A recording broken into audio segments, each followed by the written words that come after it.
Oh, the trailer's playing? Yeah, can you hear it?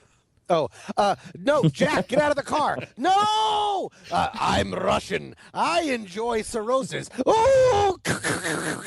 Hey, here's a motorcycle we just met. I bet that won't show up later in the film. Oh, God, don't!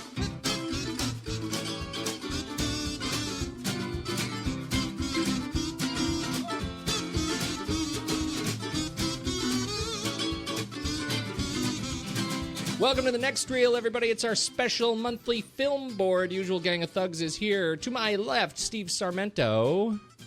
Good evening, everyone. what was that exactly? Evening. And we have Thomas W. Handsome III. Tommy Metz, how are you, my friend? Hello, friends. It's great to be here. Excellent to have you. And Chad Stoops, back from the dead, world-famous actor extraordinaire, comedian, not a comedian. Chad Stoops, how are you? I'm a young female comedian. Thanks, Peter. On the rise. Merely to illustrate my enthusiasm for having you back on the show. Welcome back, young lady. Talking to us again. And Andy Nelson. Woohoo. Oh. Hi, Andy. Hello. Are you excited to talk about this film tonight? I love movies in January. I think that was sarcastic. We're going to wait and see. We are talking about Jack Ryan, Shadow Recruit, this evening. We're going to take on the fifth installment of the Jack Ryan catalog shortly. But first, we're going to kick around the Oscars. Oscar nominations came out last week, and we haven't had a chance. Andy and I had, I think, exercised great restraint in the show this week, not talking about the Oscars. We wanted to, but we didn't, because we wanted to hold off and see what you lot thought of them first. So who wants to start? Let's kick around how our reactions to the 2014 Oscar nominations. Best Picture. What do we think? So many snubs and flubs. Yes. I'm going to hear about that. Let's talk about that. So what did get nominated? So just the list of films. We got 9 films. American Hustle, Captain Phillips, Dallas Buyers Club, Gravity, Her, Nebraska, Philomena, 12 Years a Slave, and The Wolf of Wall Street. Tom, tell me more about that. What do you think got snubbed? What do you feel like shouldn't be in there? I was surprised that James Gandolfini wasn't nominated. I didn't see the movie, so I'm going to stop that sentence. I also thought that Tom Hanks would get one for Captain Phillips. I like the roundup of the movies that were nominated. I think they were a really strong field. There were other ones, smaller films like The Spectacular Now, which I really felt deserved a nomination personally. But for the most part, I was pretty happy. Well, that sounds much more optimistic than I thought you were going to be. I thought you were going to be a little more cantankerous. I just really like the phrase snubs and flubs. Gotta be honest. Excellent. Steve, come on. You usually have something. Yeah, no, what's really interesting is this is the third consecutive Best Picture nomination for a David O. Russell directed film. And I did a little bit of digging to see who else has pulled that off. And the only other ones that I've been able to find in recent times was Peter Jackson for all 3 of Lord of the Rings films, but then also Clint Eastwood back when he did Mystic River, $1 Million Baby, and Letters from Iwo Jima. All 3 of those were consecutive films nominated for Best Picture. But what David O. Russell does have is, I think in each of those his past 3 films that have been nominated, he's got at least 3 actors that have been nominated for Best Actor also. So he is just on a roll. So I'm kind of interested to see how that pans out for him this year. See if there's any surprises. I think, the supporting actress, you've got Jennifer Lawrence and Julia Roberts sort of in there. They've already won before, and I think that field is going to be interesting with the Best Supporting Actress nominations to see which way that one goes. So, and then of course I'm very excited that for the Best Original Song for Frozen, that we would have a song, if that wins Best Oscar, For best song, we've got Robert Lopez, who would have pulled off an EGOT, so winning an Emmy, Grammy, Oscar, and Tony if that song wins for best original song. So I'm kind of interested to see how that plays out. I don't know that any of the other songs really have much of a chance because it seems like Frozen has just been dominating, that area. Which Although is not at Golden Globes. Yeah. No, well, who counts the Golden Globes for anything? They're all just everybody else. I know. I don't know. I think I don't know. I hope I know that you posted about that the EGOT, and I get that it would be interesting. I'm still shooting or hoping for Pharrell Williams for Happy from Despicable Me 2. I love Despicable Me 2. That was great. That was just Amazing. terrific film and a great song. So Amazing. okay, Chad, what do you think?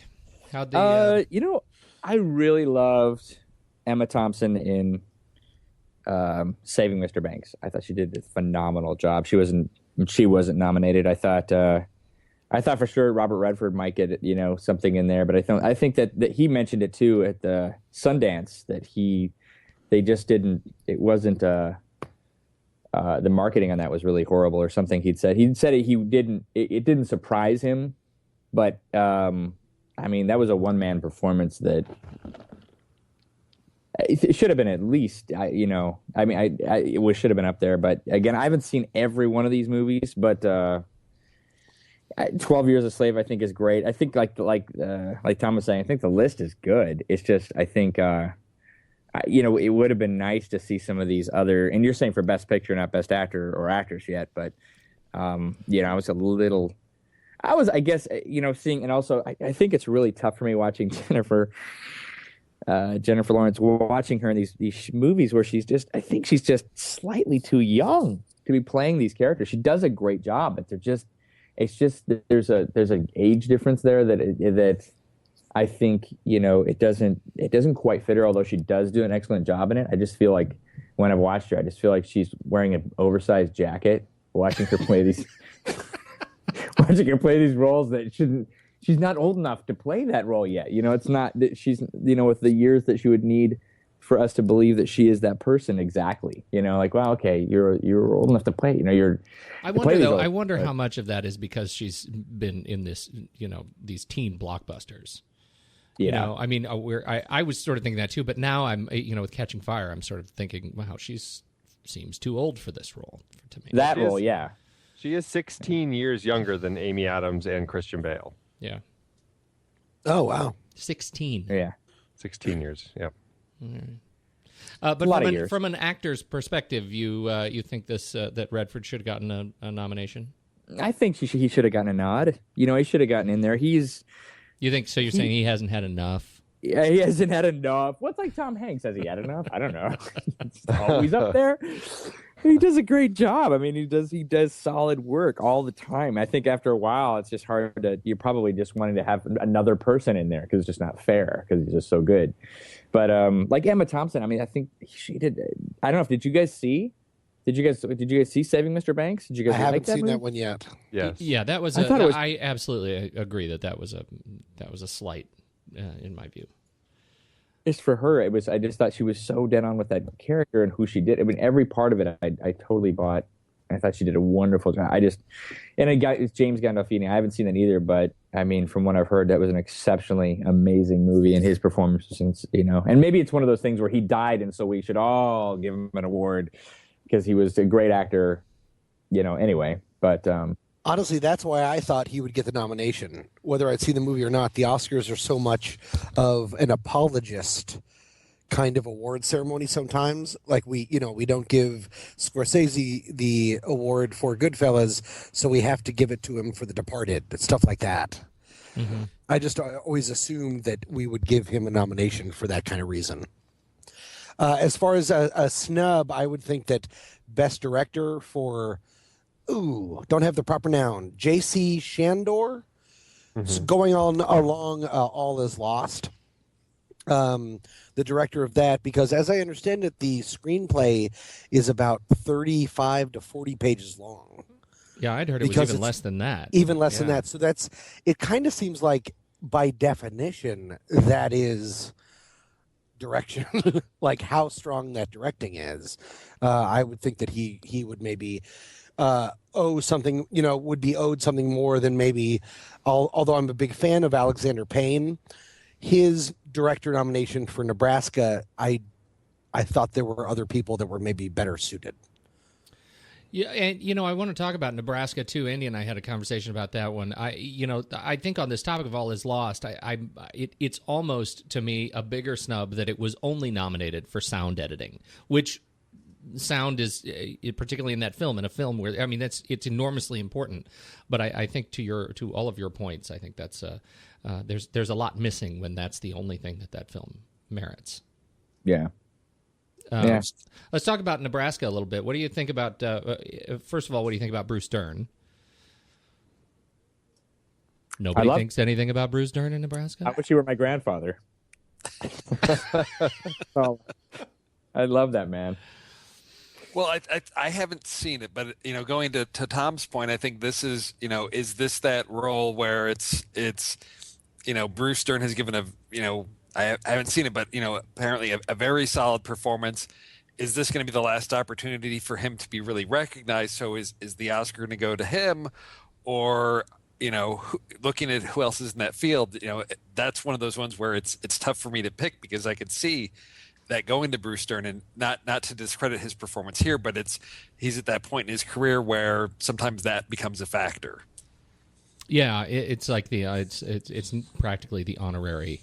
Yes. Honorary It's like award. it's like Peter O'Toole back in 2007 getting nominated for Venus. Yes. It does feel like they've done such a great body of work, and this is a nice comeback, so we'll give him a nomination. Even though, I really enjoyed Nebraska, but I would probably put Tom Hanks in there over Bruce Dern.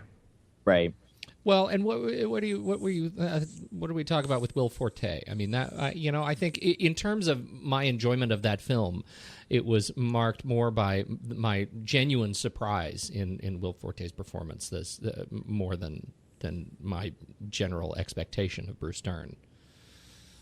I just don't know who I'd cut out of the supporting actor category. Yeah.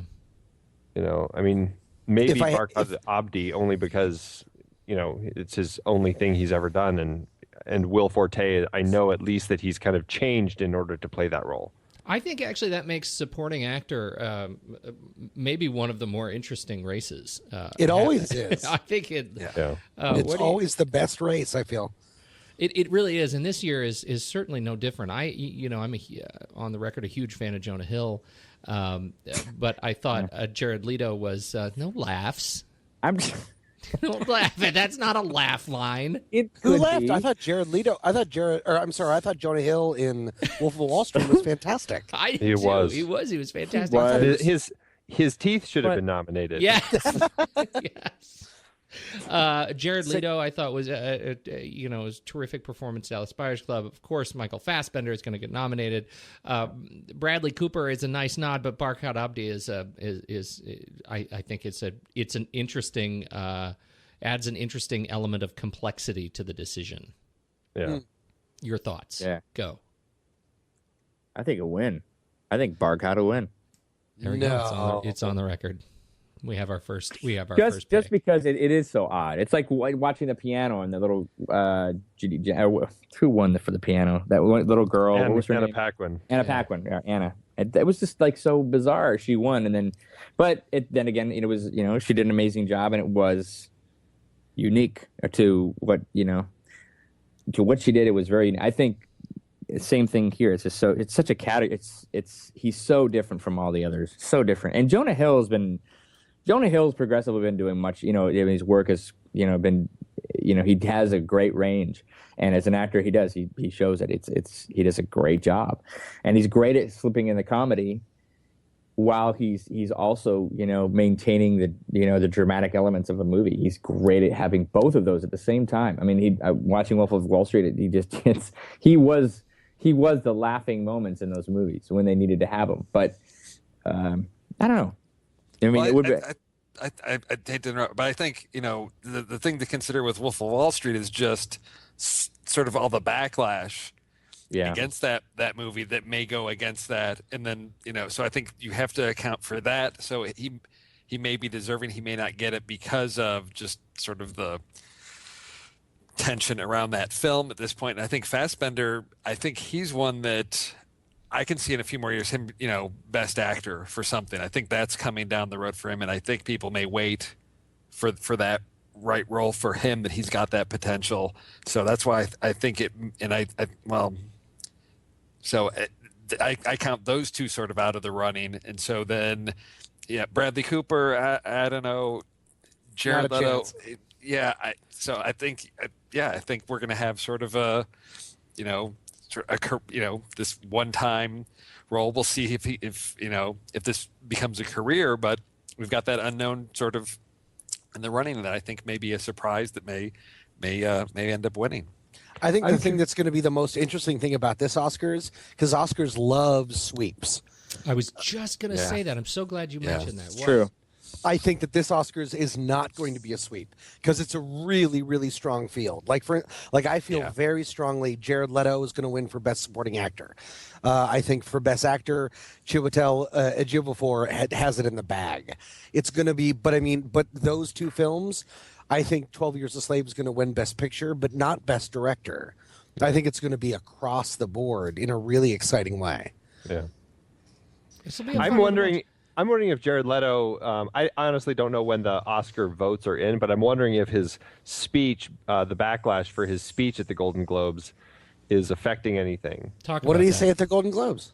Well, he just, in a weird way, it just seemed like he was distancing himself from the character that he portrayed. I mean, he didn't acknowledge the struggle that anyone who is transgendered goes through. He just commented about how tough it was waxing his entire body, and thank God he didn't have to do a Brazilian wax and all this sort of stuff. And it was a very odd speech when he won, and I didn't think much of it. But then I read an article where people were there's this little bit of backlash about it. So I don't know if it's going to affect, if that sort of thing affects it that much. But I thought it was an interesting type of backlash. It can, and he seems like a fairly insufferable person. He says, I did not ever use any prosthetics in this film. That tiny little Brazilian bubble butt was all mine. Gross. It was a very transformative role. I had to do a lot of things to prepare. One of the things I did was wax my entire body, including my eyebrows. It's. I love the way you read that. Probably could have been a little bit better pitched. That can be a new fireside poetry reading YouTube trend. Great Oscar speeches. It's so funny. Read by everyday people. That would be funny. Oh, that would be funny. Someone ought to start that.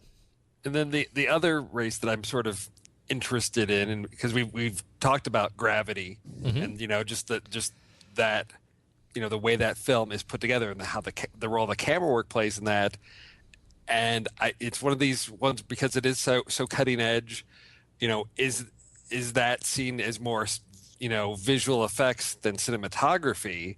And then you've also got Roger Deakins in the mix, who's been nominated nearly a dozen times and has never won. I don't know that Prisoners is the film that is that film that's going to get him that. But is it good enough for people to forget, or to honor him with it? Right, and so I'm kind of curious to see where the votes go with Gravity in terms of cinematography. If it's going to go more technical, if it's going to get categorized that way, or if it's actually going to be understood that it was the work of the cinematographer and the director that actually My bet's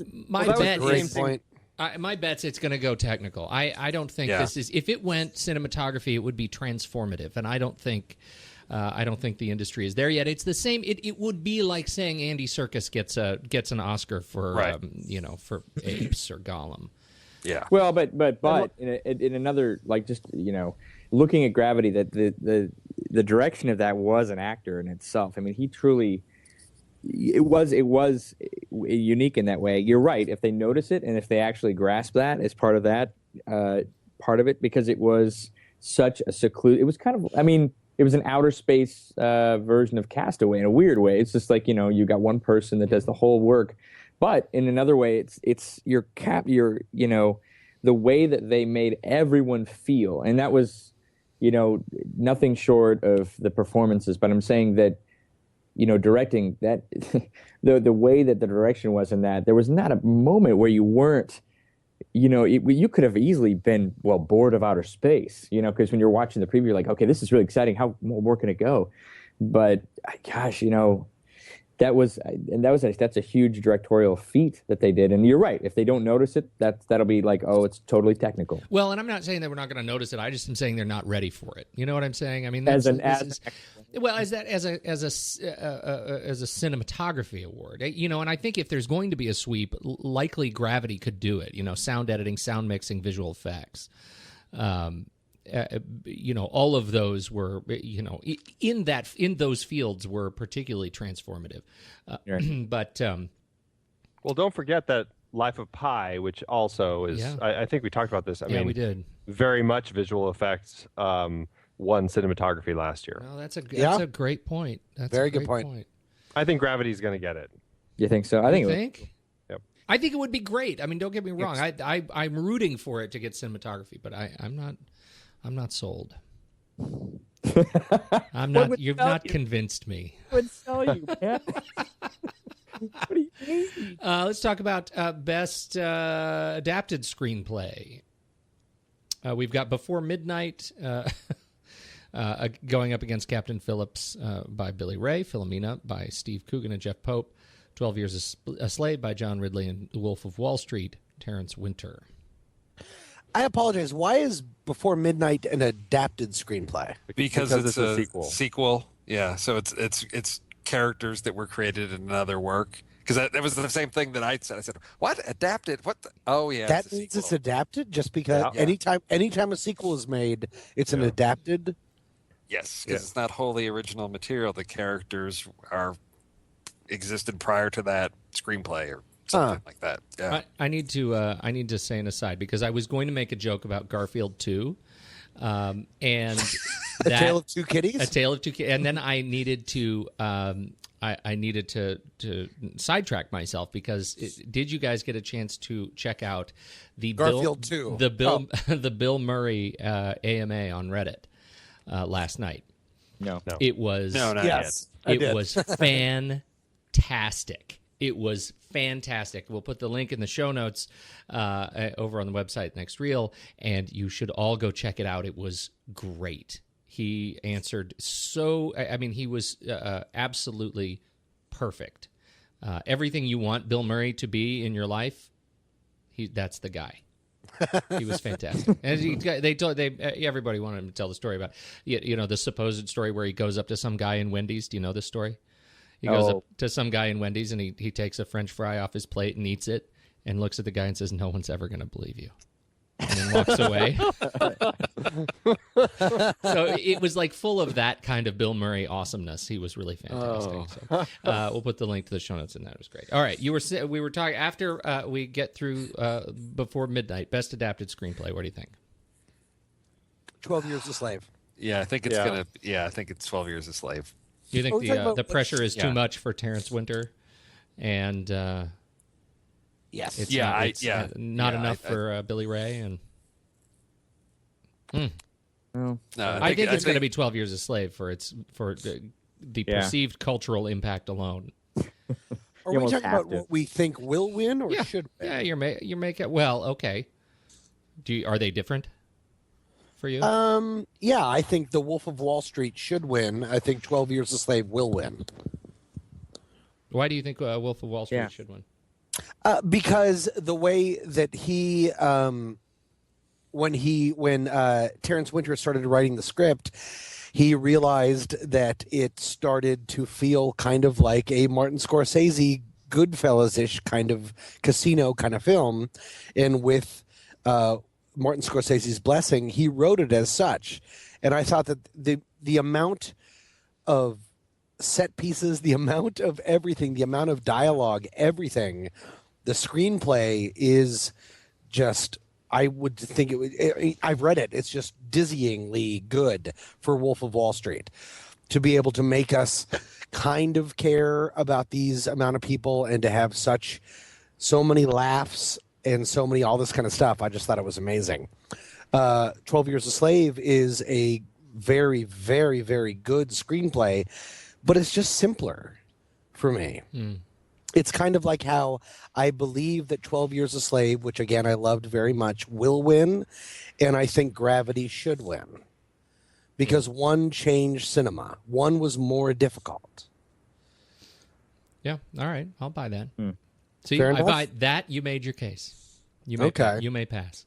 Writing original screenplay, we have American Hustle, Eric Warren Singer, David O. Russell, Blue Jasmine, Woody Allen, Dallas Buyers Club, Craig Borton and Melissa Wallach, Her, Spike Jonze, Nebraska, Bob Nelson. Andy, you first. I don't know. If of any category, I think this one just oddly, I usually really enjoy the writing. This one just kind of, I don't feel very excited by it. I mean, I haven't seen Her or Blue Jasmine. Woody Allen is kind of a hot and cold with me. This one didn't look that great to me. I wasn't that excited. I enjoyed American Hustle. I don't think it was like, the greatest script that I had seen in a while. Same with Dallas Buyers Club. Same with Nebraska. So I don't know. I'm oddly not that excited about this category. Yeah. I think I'm most interested in Her in this one, if only because I love it's a refreshing take on a truly modern romance. And I think it approaches it in a challenging, a complex topic for a lot of people in a very challenging and interesting way. And it's quite beautiful. Once I see it, that's probably yeah. what I would say too. I just haven't seen it yet. Yeah, from the previews, I'd say Her as well. Can we go off just the previews? Yeah, that's where I am, Chad. Which I think would be really funny. There should be a category for best trailer. Best trailer, what we thought it would be like. Yeah, right.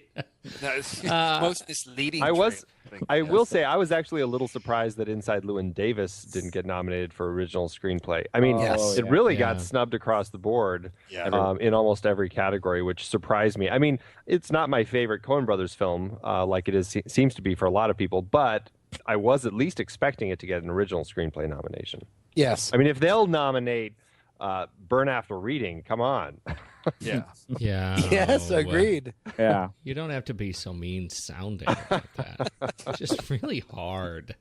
Well, I think it just goes to show that this was this year was really packed with some really quality films. Well, and I think that makes me nervous about films like Captain Phillips, which I think should get more attention, but I feel like won't.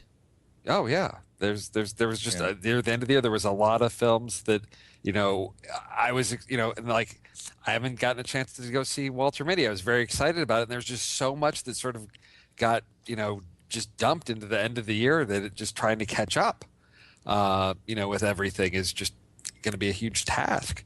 It seems like all these films, there's a very small window when it was just loaded with a lot of these films coming out, and I think that's why a lot of things are going to be overlooked that probably do deserve a lot more attention than they're getting. Yeah, and I think that's going to change in the way. I mean, I'm surprised it didn't, but obviously everything is locked in a year to 2 years ahead of time. But with Argo winning, with Gravity still having as much traction as it does, kind of like how pilot season is slowly going away for television. Yeah, I think that film's going to realize that that these kind of seasons, quote unquote, don't exist anymore. Right. And now the best time to release a horror film is in April.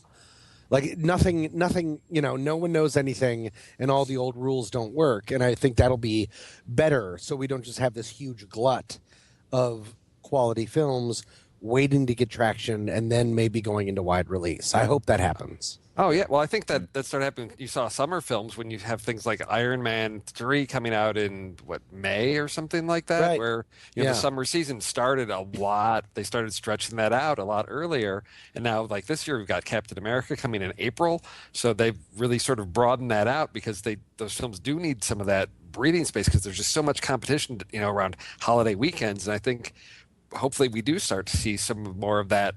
So you don't have these, the dark months of like January, February, where it's like, what, there's nothing there. And then it's just so crammed, in other times of the year that we can get to that point where people will go to the movies, any time of the year if there's a quality film there. Here. We should call Hollywood. Fantastic. Yes, let's do that. Who's got the phone operator, number get for me Hollywood? Yeah. The number.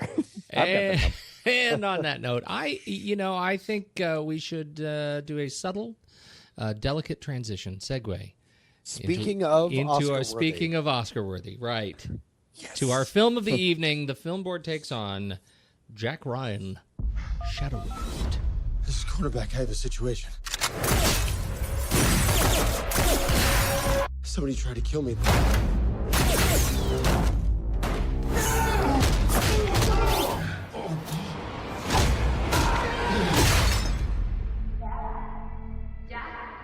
Jack, is work okay?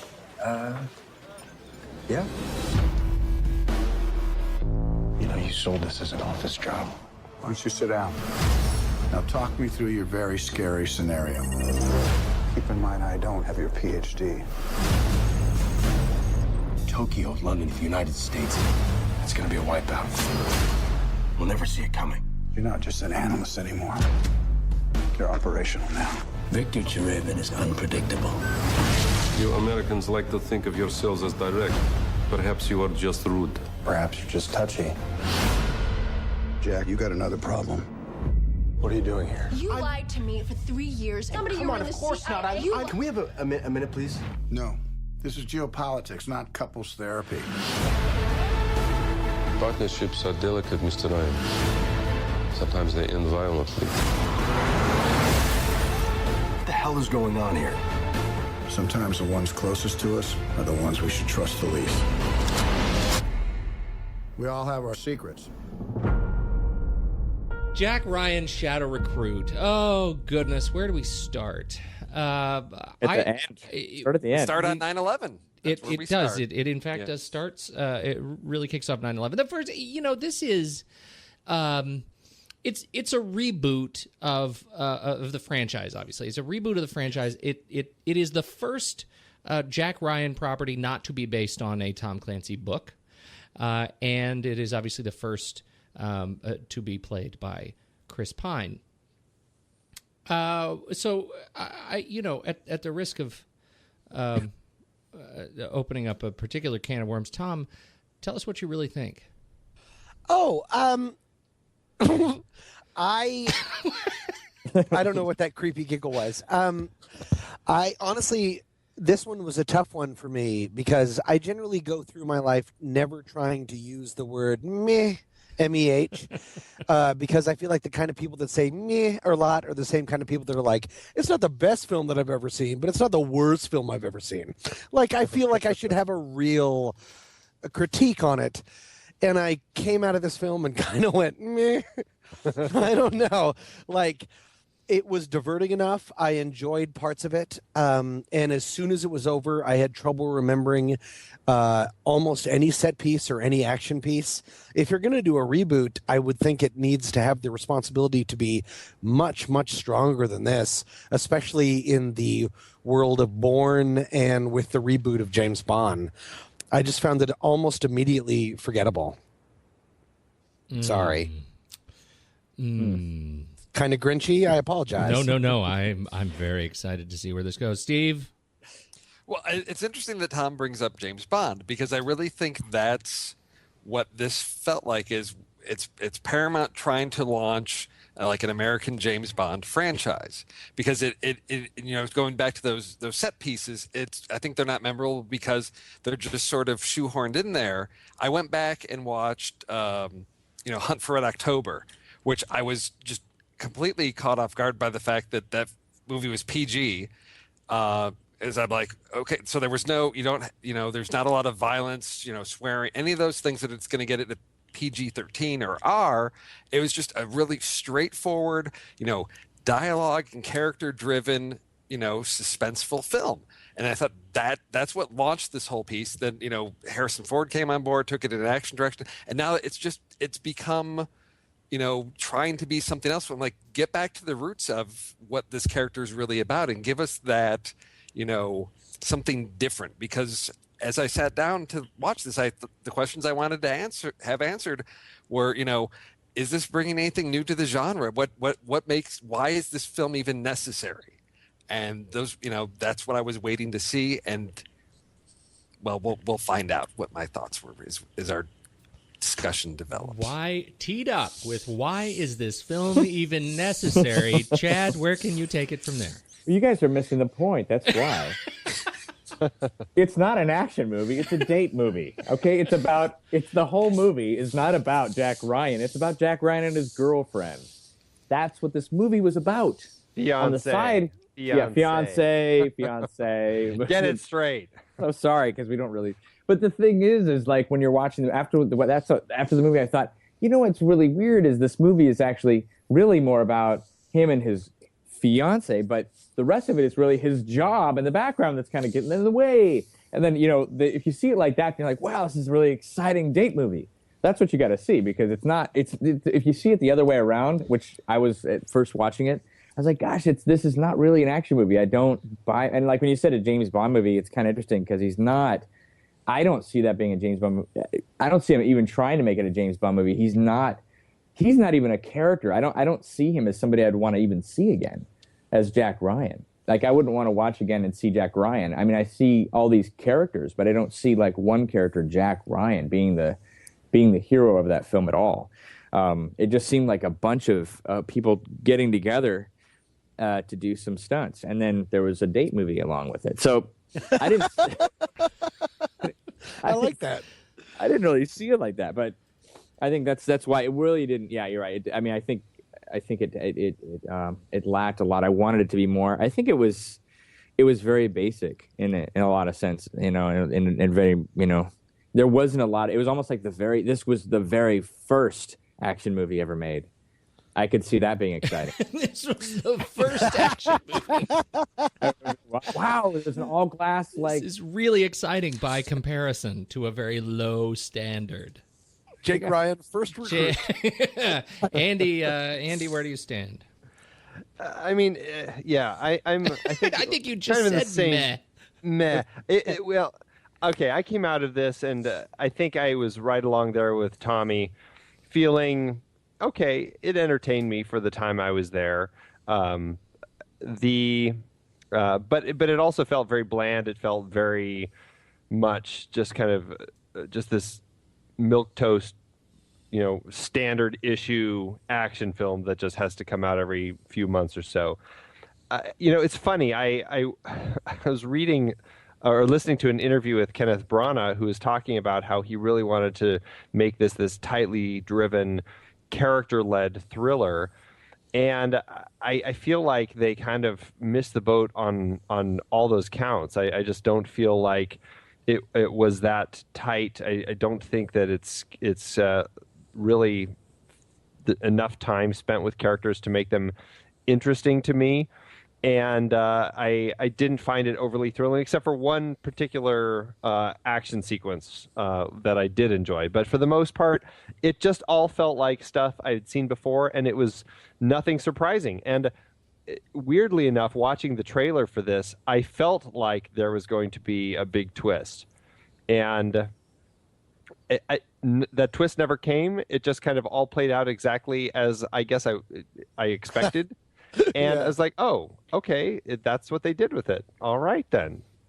And went on my merry way. So, it was blandly entertaining for the time I was there, but certainly immediately forgettable. I think I agree. I think on all points. I mean, I think fundamentally they broke Jack Ryan a little bit for me. I mean, Jack Ryan is it's like using a word to explain something when you don't actually know the definition of the word. Do you know what I'm saying? Like, Jack Ryan means something, right? He has a long legacy in these Clancy books. The movies thus far have generally treated him with with some sort of respect, and then they broke him here. I mean, I'm with Steve. I went back and I watched. I didn't get all the way through The Hunt for Red October, but I was also deeply surprised at how quickly I was taken into that movie. You know, it came out in 1990. It was a John McTiernan film. I mean, it was it was immediately engrossing and deeply entertaining, and much of that was because of the way Alec Baldwin played this character who was deeply out of touch with his own body and his physical prowess. You know, I mean, he was a guy who was literally thrust into action. It was the great fish out of water kind of story. You know, it was not John McClane. You know what I mean? It was not this character who is already, experienced and physically, capable, thrust into this otherwise action sequence. And that's what made it so interesting. You're putting this guy in a really strange place. And I think they did that so well. I think Harrison Ford really carried the torch quite well. And in his tenure as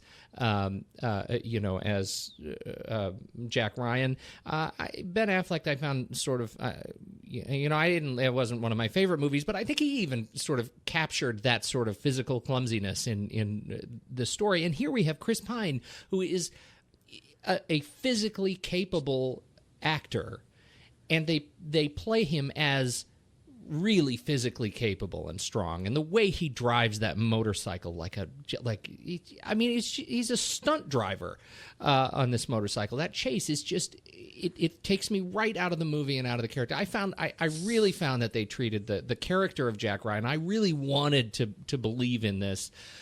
In this Jack Ryan, I wanted him to be the kind of reboot king that everybody says he is. And I didn't get it. I do think there's a reason for this movie, and I liked I like that they took on financial terror in the way that they did. I don't like that they did it in such a way that was so full of cliches that that there actually was you have to sneak into the building and copy files onto a USB thumb drive. Like I had a real problem with that. I didn't find any of those sort of action sequences as taut as I think they could have been. And you know what? They got the bomb to go off in the water. Yeah. What are you going to do? Well, and Pete, I think you're hitting it right on the nose what the problems with this film are, because as you said, with Hunt for Red October, you've got sort of the fish out of water, and I was excited because they even started with that, where it's like, okay, he's been in combat, he's injured, it's taken him months to get to walk again, and I thought, okay, we've got this damaged guy who's now going to be at a desk job, and he's this analyst. I thought, okay, they're going back to the core, they're being consistent with who this Jack Ryan character is, and then we got these big action sequences where he's zipping around on the motorcycle up on the wall, and I thought that's not who this guy is, and that's not the movie I want to see. What I found more compelling, this speaks to Chad's point of it's about the relationship. To me, this was the parts in the beginning of the film where he's having to negotiate, how do I live this double life?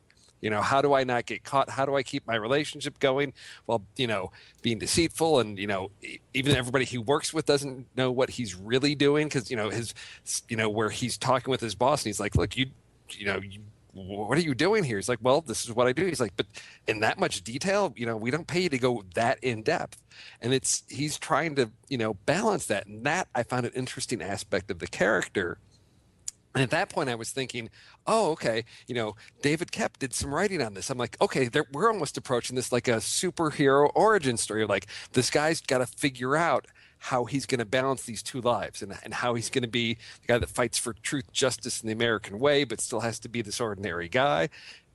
I'm excited. I'm ready to go. And then, here's your typical, sneak in, get through security, USB, big chasing. I mean, when they've got his, I think all the action chase scenes at the end of the film, I just thought, well, as Andy said, I've seen this before. It didn't do anything new. It didn't add anything. And the stakes weren't, I wasn't in suspense. I wasn't, I paid for my whole seat, Pete, and I was using all of it. I wasn't on the edge. I love you, Steve Sarmento. I was fully reclined saying, yeah, this has been, yeah. So I loved the first half of this film, and then it fell apart. It reminded me almost of like our discussion last summer of the Wolverine, of interesting character that we're setting up, and then it just became a cliche. That was not bolstered by really. I mean, there isn't one sequence that stands out to me as a brilliant visual set piece. Yes. It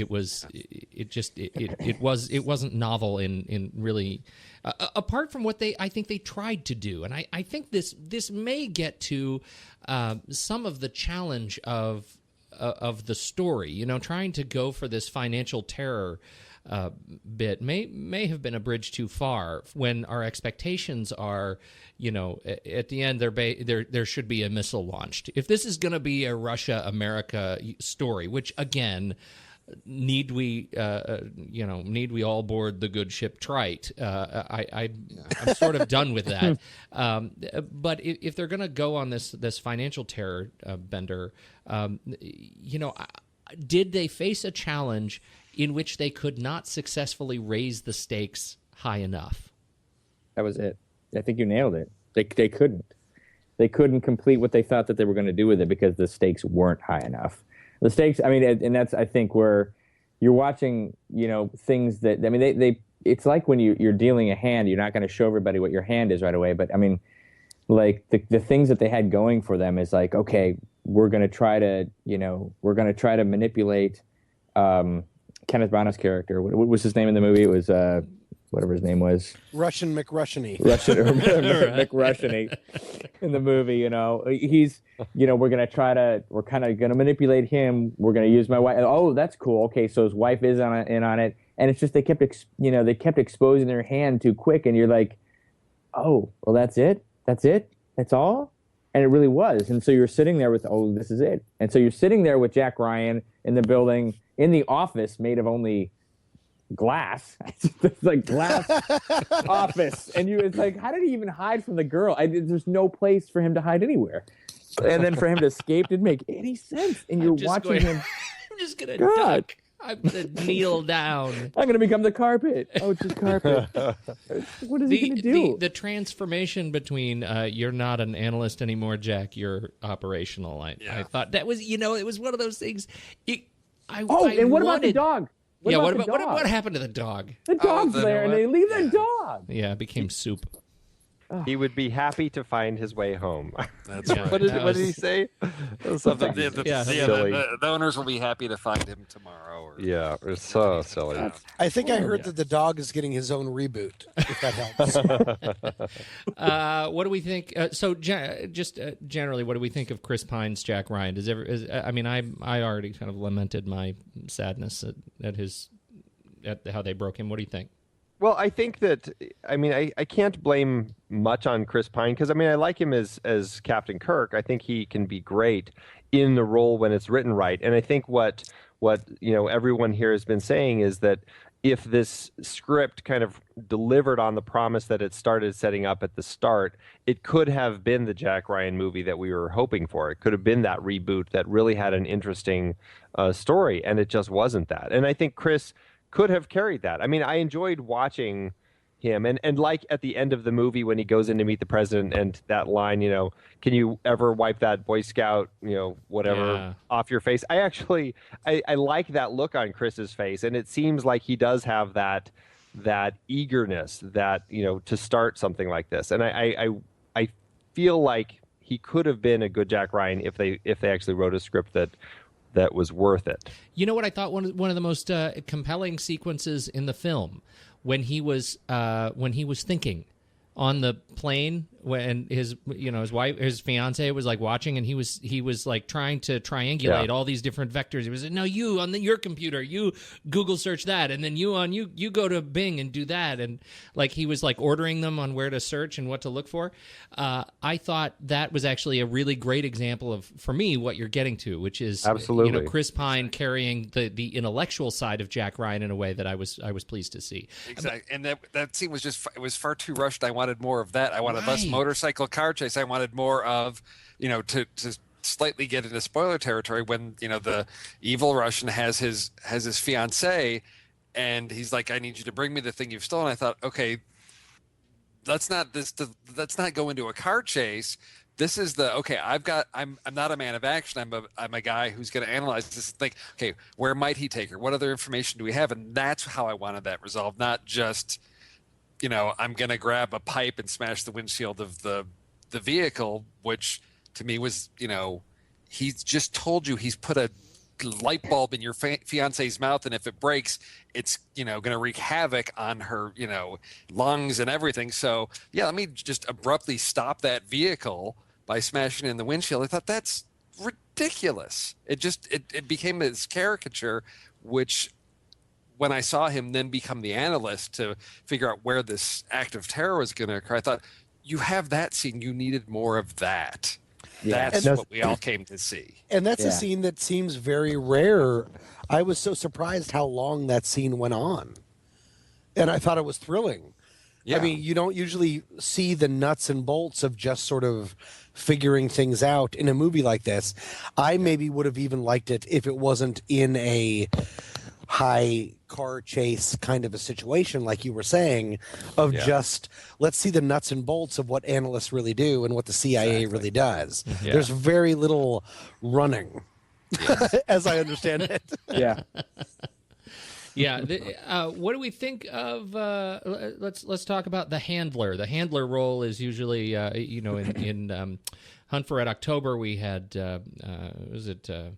James Earl Jones, right? James Earl Jones. And let's see, the next one was Patriot Games. It was, who was it in Patriot Games? Do we remember? I think it was James Earl Jones again. Was it James Earl Jones? Yes. Admiral Greer was still there. James Earl Jones. Wow. It transitioned in Sum of All Fears to Morgan Freeman, and now to Kevin Costner. And I would say, and the thing that makes me optimistic about this reboot in general is that Kevin Costner is the only actor who signed a 2-picture deal, and the next Jack Ryan is Without Remorse, which is a Tom Clancy book, and apparently was it was a favorite, and so it has been. That's already in the agreement, so it's coming. Maybe we'll get back to some of the Clancy-esque intrigue, and the fact that this was an original property may, Andy or Steve, I think one of you were talking about that. So, Without Remorse is actually chronologically, Without Remorse is the very first story in Jack Ryan's saga of all the books that Tom Clancy wrote. So it's interesting that they rebooted with this, and then they go back to Without Remorse, which is really Tom Clancy's actual which is the origin, the superhero origin story, right? Yeah. Well, the Kevin Costner, so he is signed for that film. He plays Thomas Harper, old 2x4 Costner. What do we think of him as the handler? Old 2x4. I liked him. 2x4 Costner. I really did. I thought he brought kind of a neat, without overdoing it, kind of a not broken down, just a weariness. Weariness. Yeah. That's a much better way to say it. Yes. Exactly. Yeah. I mean, Thank you, Steve. We have that when we've got the escape from the building, and he's watching him and sort of cueing him in of where to go, but that he's also an expert marksman. So there's this sense of, here's the experienced agent who's now, and he's weary, he's worn out, but he still has that history. He's got skills, but he's just not that man of action anymore. I thought it wasn't anything that blew me away, but I thought it serviced the film well. I didn't have any problems with his performance. I think Kevin Costner played Kevin Costner very well in this, and I had no issues with his performance. Yeah, I thought he was a great handler. I'm gonna surprise all y'all. And Dog Thief. Yeah, right. You know what I think? I like. I think I'm liking old Kevin Costner much better than young Kevin Costner. I found myself like I absolutely agree with you, and I think it was. It was his sequences that I found myself looking forward to. I liked the way he sort of was toying with Jack in the beginning during that sort of recruitment phase. I liked his patriotism in spite of the weariness that I think he pulled off pretty well. He was still, I still had some flashes of 2x4, but overall I really enjoyed. What I enjoyed I think the most was what they did with his character, that they gave him a much more of a physical presence in the action sequences that we haven't seen from the handler role recent past. They, giving him a gun and putting him kind of literally over Jack Ryan in these cases rather than just sort of figuratively and intellectually over. Right. I found that that really compelling. I liked that kind of partnership that we see. And I liked the bit where they says, the guy is going to be on a bench in the square. That's where you need to go. And it turns out it was Kevin Costner. That direct interaction I thought was a nice touch. Yeah. So I liked it. How about Keira Knightley as Kathy Mueller, the fiance? She was kind of goofy. Her teeth are crazy. She was goofy. They are. I kept thinking that too. I was like, someone needs some braces or a retainer. It's all those years out on the seas with the pirates just messed with her teeth. So. Yeah, I don't know. She didn't quite fit. There was something about it that just. I mean, I like what they did with the character, but her performance. There were just times where it just felt. To quote Tom, meh. Man, I'm totally with you. I thought she was it was a weird casting, especially when, you read that the other, actresses that were in talks, Felicity Jones, Evangeline Lilly, Kate Beckinsale, and Jessica Biel, all in considered to play this role, and they landed on Keira Knightley, who looked just wildly out of place. Which probably is what they were trying to go with. Because they wanted to go with somebody who was completely normal and not this beauty. Like that, she's not beautiful, but she looked kind of like, she looked like this, like the kind of like the junior high sweetheart kind of thing. Like she's like, why don't you love me? And like Jack Ryan, like you could tell loved her, and you didn't know necessarily why. It was because Jack Ryan, only because Jack Ryan would know why he loves her.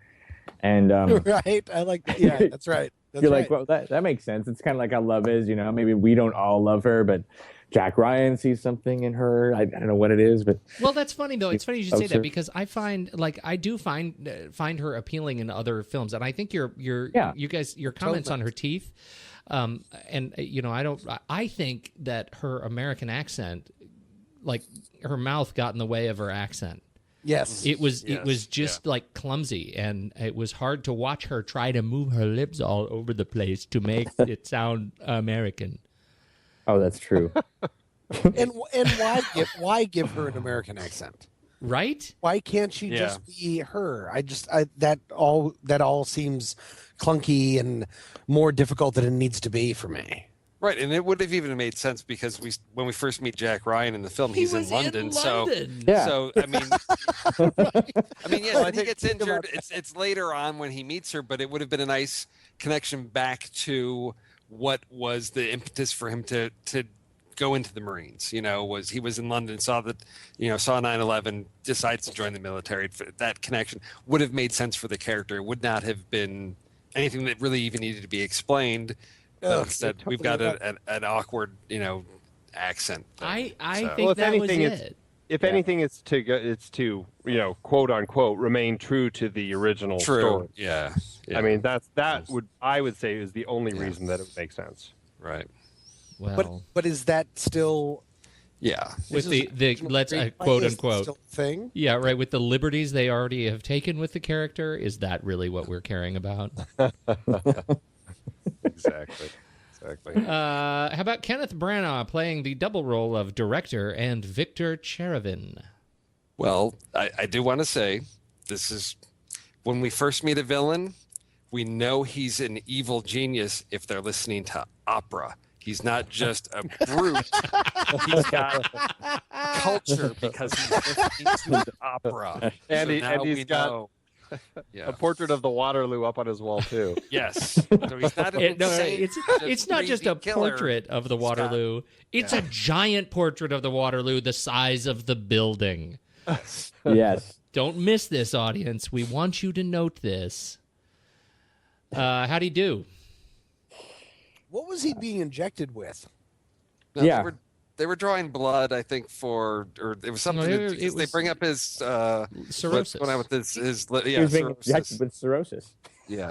But he put that into himself. Yeah. After he kicked then the it ass was- out of that guy. What do you put into yourself when you have cirrhosis? I'll bet it was that. Probably Yeah, exactly. liver juice. Cirrhosis Liver medicine. juice. It was liver juice. Yes. Liver extract from somebody else. You guys really are. I mean, is that all? We have no substantive comments. No, I about thought this? I thought he was great, and I thought Yeah. he was super Russian and super old school, super Russian, super old school Bond villain Russian. But also, I felt exactly. that the film came to life whenever he was on screen. I just love it. I mean, these kind of films for me they're built on the bad guys, especially when you have someone who the film even says you're just a Boy Scout as a hero. Right. Then the most magnetic person is the person with the most and the least to gain. And in this, it's Kenneth Branagh, and I thought he was a lot of fun. Yeah. Kenneth Branagh's, I mean, he's so classically trained. It's hard not to see when he is trying to, because he is a performer in his own right, just an amazing, if you've ever seen any of his, Shakespeare movies, he's the best. But I think it's hard it's not hard, but I think he tends to, and he does, he's probably, in contrast to every other character in that movie, he's done more research, way more research than everyone else. And so he's got way more depth, and it almost offsets the movie with everybody else, because they just are trying to, they're just trying to get through their lines. And Kenneth Branagh's got Russian accent, and everything about him is Russian. Just like his eyes, and he's searing, and he's deep, and no one else is on that level. And it's unfortunate, really. I need to add something really quickly. Okay. Andy's computer just died, and so he was kicked off the call. And because he's not on the call listening, I want to make sure we make some comments about how dumb his computer is. Okay. He has a dumb computer. Oh my God, Andy's computer is so dumb. No one comes after you and says, "How dumb is it?" How dumb Is it? Well, now I wish I would have thought of a punchline. Right, Steve, you were saying? I was saying going back to Kenneth Branagh, there was that sort of cat and mouse between him and Jack Ryan, and those moments of when he shows up for the audit, and it's like, okay, he sent a man to kill you. He knows he sent a man to kill you, but yet here you are. And there's just that sort of, they each know, and they're playing each other. And it was scenes like that where I thought, yes, this is the movie. It's that intellectual, play of, even during dinner, there's just this that was the dynamic I wanted, but then it would, But then it was weird. Then it's a car chase. And again, I'm like, no, you don't chase the evil Russian villain. He's this brilliant mastermind. And so it's outwitting each other and out strategizing each other. And there was that potential there, and it failed. It failed. Then it got weird. Like the dinner was all weird. Like you can tell that they're like, well, we need to have the we have to do this thing where he is occupied, and so but we don't want it to be stereotypically occupied. We're gonna have Jack Ryan freak out in a very strange way and get uncharacteristically drunk. And that's like wearing your head through your left armhole of your shirt. Yeah. Like it just is not right. And I feel like that just it takes those action sequences. It's a setup for an action sequence that goes sideways. If you're going to play the stereotypes, just play the stereotypes really, really well. Yeah. And in this case, they tried for something that just again, to me, I file this under how they broke Jack Ryan, but. I never, for that whole sequence, I just never believed, and I apologize because it sounds like this might have been brought up, so please stop me if it has. But one of my big problems with that entire sequence, while I did find it kind of thrilling during the time, I never believed for a second that the CIA would be okay with involving his non-CIA-ish and all wife. Fiance, yeah. who only just found out hours before that she was even knew a guy who was in the CIA. Right. And also I never believed that he would be the one to go in, especially because when he did infiltrate himself as, we're in spoiler territory, right? Of course. Oh yeah. When he did go in as Russian McRussian, they had so many people in on the inside. Yeah. It kind of seemed like the job could have been done by a lot of different people.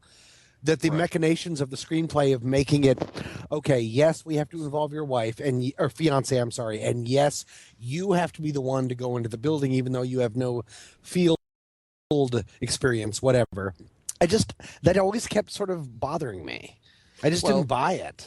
Yeah. Well, fortunately for him, the system he had to hack into was just slightly better than Andy's computer.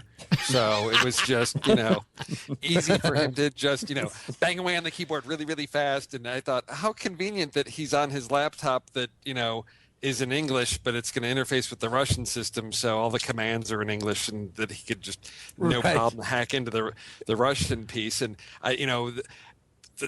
the security guy, with the face recognition, I'm like, how is he going to get past that? Oh, well, they've got one of the security guards. I'm like, well, then the security guard, why isn't he just? Why doesn't he go on the elevator or go in there? And there's a lot of things. So the one person that's okay to be able to be in the building is the guy on the inside. Exactly right. He has a uniform, for crying out loud. Yeah. Oh dear. Oh, Andy. But it just, like I said, at the end it got off the rails. But I think, Branagh's performance, he does what he does well. And, Chad, you mentioned, Shakespeare.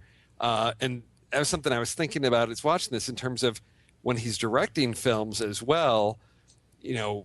I put all his Shakespeare films off to the side and say, okay, looking at his non-Shakespearean films, you've got Thor, which, this one, it's, I put it slightly below Thor. Thor was enjoyable. I still had a lot of problems with Thor, probably not as many as this. I haven't seen that many out, although going back to 1991, Dead Again is a film that I absolutely love, but I am not eager to watch again because I fear that it has not aged well. You should fear that. You should fear that. But it's one that I just really loved, when that came out, and I didn't see his Frankenstein. That was something I was not interested in seeing as well. So I felt like with Thor and with this, he's shown the potential. I think the flaws mostly come from the script, and maybe not so much his directing. I think he was able to piece this together well with the material that he had. Well, Steve, you sent an email earlier about how this script came to be.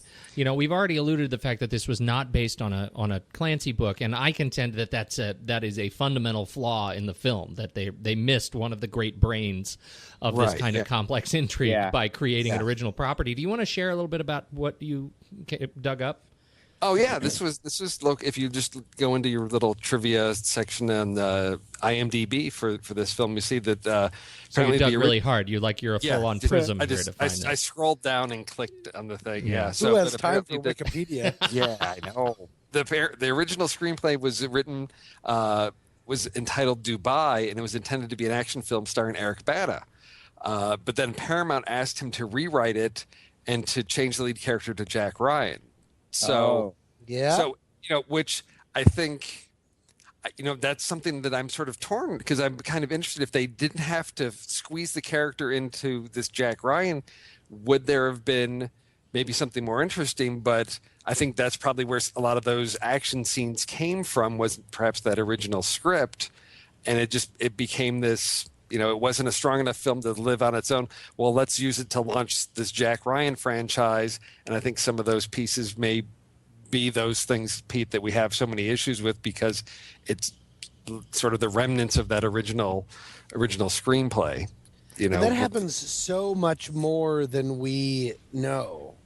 Oh, that sure. kind of recommissioning of stuff. Actually, when I used to work, one of my jobs in production was I worked for John Woo's company, and the director John Woo, and we had been developing as opposed to the key grip John Woo. I don't know why I said that. And every time you turn on your computers, the doves just fly out everywhere. Totally, yeah. And we always had to have two mouses in both of our hands. Okay. Is that a deep cut? Okay. Anyways, we spent years developing a script called Honor Among Thieves, and went forever and ever and ever. And then it finally got bought out, and that was the film that you guys saw that was called Ocean's 12. Oh, yeah. All of that stuff about the French other guy coming in to try to meet the stuff. All of that stuff was a script that we were trying to make on our own, and then it officially got bought out. So, well, and that's fascinating. And if Andy's computer were any better, we would hear how he didn't like Ocean's 12. But Nelson, I actually quite like that. Tom, what do you think is your sense on what that does to the film, having it change hands, get developed, and then get reprioritized as a part of an existing catalog series? I think I don't know. Did I stump you? This is a stumper. It's a couple ways. Like, I just kind of feel like I'm afraid that everything I'm about to say is such a cliche, but just Hollywood is so lazy and so scared all the time. And so, I mean, this is a reboot coming off of a reboot with Ben Affleck, for instance. Right. Yeah. Like, I think that their feeling about a known property is so, I think that they feel it is so important. And I feel that is exactly wrong. Well, I think that's really why care. You're going to leverage this known Jack Ryan character. Oh, it's a franchise. It's something people are familiar with. That's going to get butts in seats, as opposed to, oh, here's this completely original, political thriller with that guy that people remember from that Hulk movie. And, oh, yeah, he was a time traveler guy. Nothing that nothing against Eric Bana. Is he going to be that draw? Maybe, maybe not. And then it's not a known entity as far as the story. That's a big risk. So, hey, let's make it a Jack Ryan thing. We know people, we've got a built-in audience. And I think, unfortunately, with a lot of these properties, it eases up. People are going to be familiar with the characters. Okay, we don't have to do all that work. And it can lead to some laziness that just, I think, weakens the story. I'd rather see something wholly original. That was exactly what I was going to say. I mean, who's to say if Eric Bana would or would not be able to pull off an original property like that? But the saddest part is that it was an original property, and it may have been able to stand on its own without the nonsense that that they had to do to shoehorn Jack Ryan, the character, into here. Let's see. I am. We've as you know, we have lost Andy from the call. Everybody crossed themselves. Andy Nelson, Not and familiar. we're going. So I have the great thrill of being able to run Flickchart this evening. This is a teaser. I'm pretty excited about this. Woo, woo, woo. But Great job. Yeah, is it time? I did not quite yet. I want you to hang tight. We're going to do final points, and I only want to do final points. Just do a quick roundtable. Andy is sending me his final points via text, so they will include potentially emoticons. So let's do. Do we have anything else we want to talk about before we wrap up? Any other big points? I'm a huge fan of Kenneth Branagh, and I'm glad that he made a run for the big time. And he's doing things like Thor in this. I hope that I would always wish that he could be more of a J.J. Abrams-ish kind of a thing, of like, when he directs something, holy cow, that's worth something. tuning into. Well, he does it with his Shakespeare, though, and that's the thing is he can really He does did. that just and will knock your socks off with it and do it so well. And this, it's always with Thor and with this, it's always just It's And not I breaking don't- any new ground. It's competent, but it's not wow. And I want to see him break out and bring that same amount of skill to this action genre that he's starting to branch out into to pull that off and just wow us. And it's not there. It seems like he's always just painting in the lines. Can't move outside that. So hopefully he's just getting his legs under him. And then Hopefully. he can really bring something interesting. Like I think the last two Mission Impossible movies, I might be alone in this, but I thought they were both phenomenal. Oh, amazing. Brad Bird and J.J. Abrams, and that seemed like someone of like at the top of their game, ready to go into a genre that is much maligned or is usually meh, and then transcend it. And I think he has the ability to do that, and I'm waiting for that. I agree. Ah! No! It's like a ghost.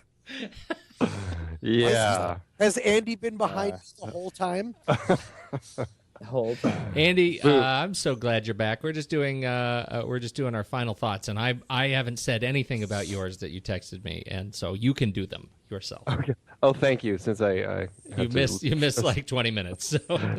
Yeah. What can I say? I will tell you, we have not talked about either of the things that you talked about. You sent me. Okay. Well, first of all, in the first action sequence, was it just me, or did like half the employees in that building of Kenneth Branagh seem to be like moles working for Kevin Costner? Oh yeah, I take it back. We did talk about that. Oh, you did talk about that. Okay. Yeah. Okay. No, just to bring it up again. Yeah, you're right. That was good. But why did they need Jack to go in? And we did that. We already had some. Yeah, there's no reason for him to go in. I mean, the guy working the freaking eye scanner thing, the face recognition. Yep. Okay, and second, which I think is the more important point. Was it just me, or was that Mikhail Baryshnikov playing? It was Mikhail Baryshnikov. I thought that was so exciting. He's not credited, so it kind of threw me. But I was like, that did. I was expecting him to like do a little dance move, a little White Knights act. White Knights. Where? What part? What part are we talking about? He played He was the Kremlin guy. Yeah, the guy who had Kenneth Branagh shot at the end. Yeah. Oh. Whoa. In the Jeep, the guy who that was him. That was him. Yeah. That was the guy that when you were watching the movie, you were like, that guy kind of looks crazy like Mikhail Baryshnikov. That's how I felt. I was They like, looked like they were going through a drive-through though when they did it. We'll have 2 burgers and blam. Well, at first I was like, why is that? First time we saw that character, I go, Michael Douglas is in this film? Oh, wait, no, that's not, because he just, at a glance, I'm like, he's familiar, and I couldn't place it. I'm like, there we go. Okay, thank you for putting my mind at ease. It was just weird things. I don't know. Do you guys think that Russia is going to really just continue to hate our movies? Because they're always the bad guys in all of our movies. Well, see, we can make fun of the Russians in movies like this again because we're too afraid to do it with the Chinese. Right. Right. Yeah. Bad Chinese people. What was the one the latest Dawn. reboot? Yeah, Red Dawn, where they were terrified of offending their Chinese people, so they made everyone look like North Koreans. after the film, they with CGI they made everyone North Koreans, who I think we can all agree is a little bit difficult. Just a little bit of rotoscoping involved there. Yeah. Andy, other final, since you have the floor, other final thoughts on this film before we get to well, I guess I would say, based on the link that Steve had sent us earlier, maybe it does seem fitting that this is the first movie to be given the AARP Movies for Grown-Ups seal. I'm so glad you said that. Oh my gosh, I completely forgot. That's right. But did you guys happen to look around? Because Steve, first of all, Steve, would you? What was that? Talk about that because this is really important. Really, super important. Well, Pete, just like you, I thought it was like. I sent this, and Pete's like, "Is this from The Onion? This can't be real." But no, I guess AARP has, categorized this. They've got a new label called Movies for Grown-Ups. It's like the Good Housekeeping seal of approval. They used to do a film review that they launched back in 2002, and they've modified it into this thing. And I thought, okay. And again, when I heard that, I thought, oh, it's going to be like Hunt for Red October. This is a serious, thoughtful film, and I haven't spent that much time looking at it, and maybe it's because Kevin Costner's 60 and he's of retirement age that I don't know. It was just an odd thing. We can put it in the show notes, I guess. Oh yeah, it's going in the show. I mean, it just has to be it has to be selected by an editorial team, and they screen all these films, and it just has distinct relevance to the 50+ audience. And I was baffled by what this, because everybody that's older than 50 thinks of Russia still as the bad guys and Kevin Costner as a hero, and maybe they saw a completely different film. Maybe they thought of it, because Jack Ryan character just keeps getting in the way of Kevin Costner getting his job done. That is absolutely it. And I don't know if you looked around, but everyone in the theater with me was over 50. I was easily the youngest person in the theater. Me too. Seriously. Yeah. Me too. I will say I had a family walk in midway through the movie with about 6 kids. The youngest was probably 3, and they talked for the last half of the film, and I was livid. Well, I think it might be in part because none of them know how their phones work, so her would never be an option. That's true. Yeah. Okay. I had 2 old ladies in the front of me commentating. I'm not kidding through most of it. Because it's movies for grown-ups. That's right. They had to talk about it. Chad, final thoughts on the film from you? Yeah. hey, can I since I was gone for a while, can I just ask real quick? Did you guys bring up Dubai and that whole thing? No, we didn't. Oh. Yeah, you're talking about the original script that it was original. based off of. Oh yeah, we did talk about that, but not okay. not the country. Okay. No, not the country. Yeah.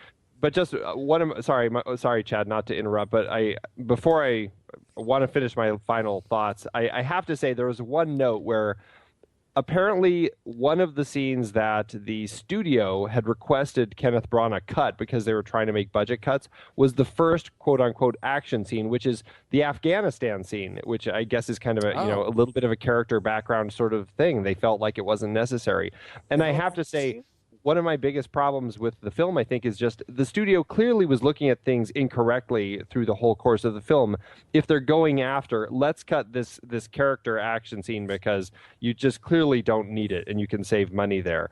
That to me speaks volumes about why the film doesn't work. Because they didn't know what the film was about in the beginning. Yeah, they yeah, exactly.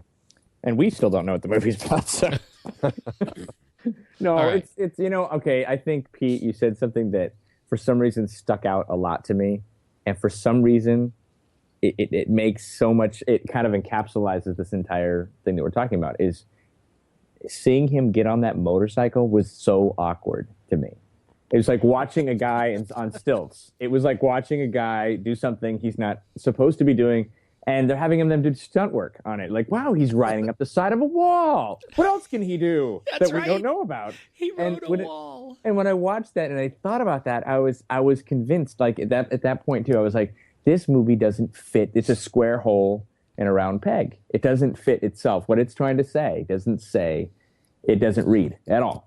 And so I think that's how I got from it. I think Andy said Chris Pine, I think, is a great actor. I think Kenneth Branagh is an amazing actor. I think they could have done so much better. I think like Kevin Costner, like you said, just nailed it. I think he was a lot greater to watch in this movie than I've ever seen before. But they do all these great performances, in a not a very well written, play or screenplay. So yeah. Steve. I think we've covered this. There's really not that much to say about this film. I agree. I enjoyed it while I was watching it, but it's one that, going back to, Ben Affleck and Sum of All Fears, it's one that I watched, but I don't know that I'll ever have a strong desire to see it again, and I'll probably forget about it or confuse it with a couple other films because it just doesn't do anything new. And going back, was this film necessary? The first part of it was cut that off, slap it on to, the next one they're going to do. It didn't do anything new for the genre. It wasn't really necessary. It's enjoyable to, if it came on TV, there's nothing wrong with watching it. You'll be entertained, but nothing more than that. All right. I agree. But I will say, while the film itself, I was really looking forward to it, and it absolutely didn't live up to my expectations. I think everybody said I do like Chris Pine, and I liked Kevin Costner, and I liked Kenneth Branagh, and I like Keira Knightley with her normal accent, and I think they had a lot of pieces that they could have done better with. It makes me really look forward to Without Remorse. I hope that comes together. So that's it. And from there, Andy, are you set? I am. Are you ready? Tom, are you ready? What's that? So. We're doing Flick Chart. Sing your song. Tom. Oh, Flick Chart! Flick Chart! Put on a helmet, it's Flick Chart time. Yeah. I don't remember the original lyrics. That's okay. You can also always better download that way. you can always download the original on the blog. There is a ringtone of Tom doing the Flick Chart song. So if you want Tom to ring every time your phone rings, you can put in singing the Flick Chart That's song. awesome. And there you go. All right, here we go. Jack Ryan, Shadow Recruit, or Inside Man. Inside Man. I think that's pretty. Inside Man. Jack Ryan, Shadow Recruit, or The Hobbit, An Unexpected Journey. The Hobbit.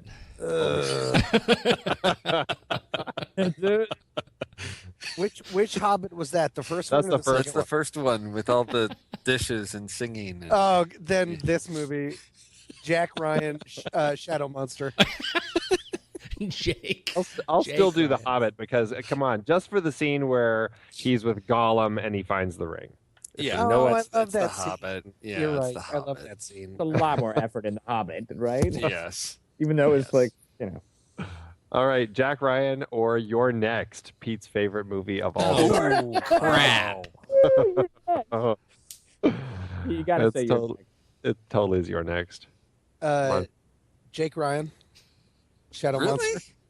I'm going Really, Jake Ryan. Tommy? Jake You're Ryan, the Shadow. horror fan, and you would pick Jack Nope. Ryan over. Weren't we on the same podcast? I was really let down by Your Next. Oh, I was super let down. I'm a huge horror fan. I Remember, was super that's let when Yeah, Tom and I- I became friends. oh, Exactly. well, right. It's the But only thing I pick- have. But I pick Your Next because it's fun and it did something unique and original within its genre and played with the conventions of the genre, whereas this was just meh. And you delight in being on the wrong side of history. I'm 48 Your frames Next. per second. Next. 48 frames per second. Chad, what are you? Which one? you're next. Okay, You're Next then. You're Next Yeah. takes it. Sorry, guys. Jack Ryan or The Fifth Element? Oh, Oh. jeez. I will go Fifth Element if for no other reason other than it's a visual feast. It is. It's fun. Yeah. It's comic book silly It's fun. it's nonsense all the way Yes. across, but it is pretty to look at. Yes, it is.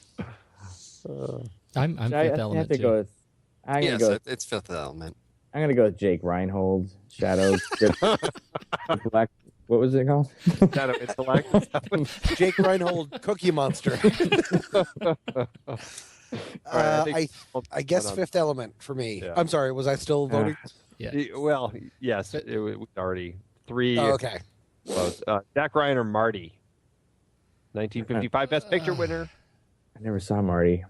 I haven't seen Marty either, so I think it's going to be down to you two guys to hash this one out.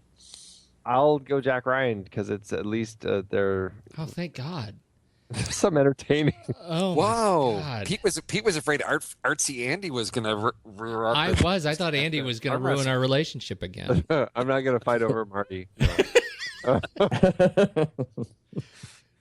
Now I gotta see This, this. Jake Reinhold would have been better if Ernest Borgnine were in it. Ernest gonna- Reinhold. I'm going to go with The Fifth Element. Jack Ryan or The Blob, 1958. Steve McQueen, people. Steve Blob. The McQueen. original Blob. Uh-huh. I'm actually a huge fan of the Yes. remake of the Blob. Wow. So did you ever see the first You're the Blob? one. I've seen both, but I was actually a really big fan of the second one. I thought it did really brave, weird things. You did see when he got For sucked horror down the film. drain, right? Yeah, I did. I saw that. Okay. And they killed a child Yeah, they did that. Yeah. in a very, very early year-wise. They killed a child. I thought that was pretty phenomenal. What's the question? And please don't record me saying they killed a gonna child. be a ringtone. That's phenomenal. The Blob. Oh, totally the Blob. The Blob. The Blob. I don't know. I've never seen the Blob.